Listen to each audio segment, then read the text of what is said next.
سورۃ الفیل یہ مکے کے ابتدائی دور میں نازل ہوئی۔ محمد اسد صاحب فرماتے ہیں کہ یہ سورت عام الفیل یعنی فیل والوں کا سال کا ذکر کرتی ہے، جو تقریباً 570 عیسوی میں ہوا، جب نبی کریم صلی اللہ علیہ وآلہ وسلم کی ولادت ہوئی۔ یہ واقعہ عرب میں سب کو معلوم تھا۔ فیل والوں سے مراد یمن کے حکمران ابراہا کی فوج ہے، جس نے ہاتھی لیے ہوئے مکے پر حملہ کیا تھا تاکہ کعبے کو تباہ کر دے اور لوگوں کو اپنے نئے بنائے گئے گرجا گھر کی طرف کھینچے۔ اللہ تعالیٰ نے ان کی سازش کو ناکام کر دیا۔ محمد اسد کی کتاب میں وضاحت ہے کہ پرندوں کے جھنڈ اور سجیل کی پتھریاں سے مراد ایک شدید وبائی بیماری تھی، جیسے چیچک یا بخار، جو فوج پہ حملہ آور ہوئی۔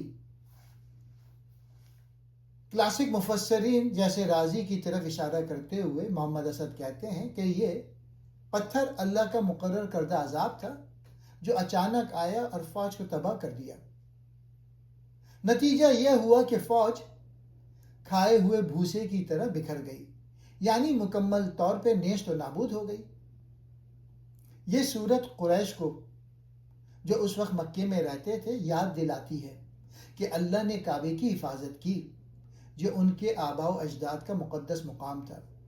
یہ اللہ کی قدرت، کعبے کی حرمت اور ظالموں کی تباہی کا سبق ہے۔ محمد اسد کی کتاب میں یہ بات واضح ہے کہ یہ سورت توحید اور اللہ کی حاکمیت کا اعلان ہے۔ اللہ جسے چاہے تباہ کر سکتا ہے، چاہے وہ کتنا ہی طاقتور کیوں نہ ہو۔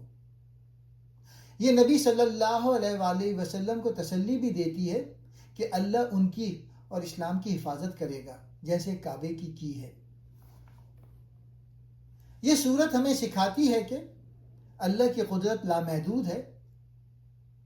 ہاتھیوں والی بڑی فوج بھی پرندوں یا بیماری سے ہار سکتی ہے۔ مقدس مقامات کی توہین کرنے والوں کا انجام برا ہوتا ہے۔ اللہ اپنے گھر یعنی کعبہ اور اپنے دین کی حفاظت خود کرتا ہے۔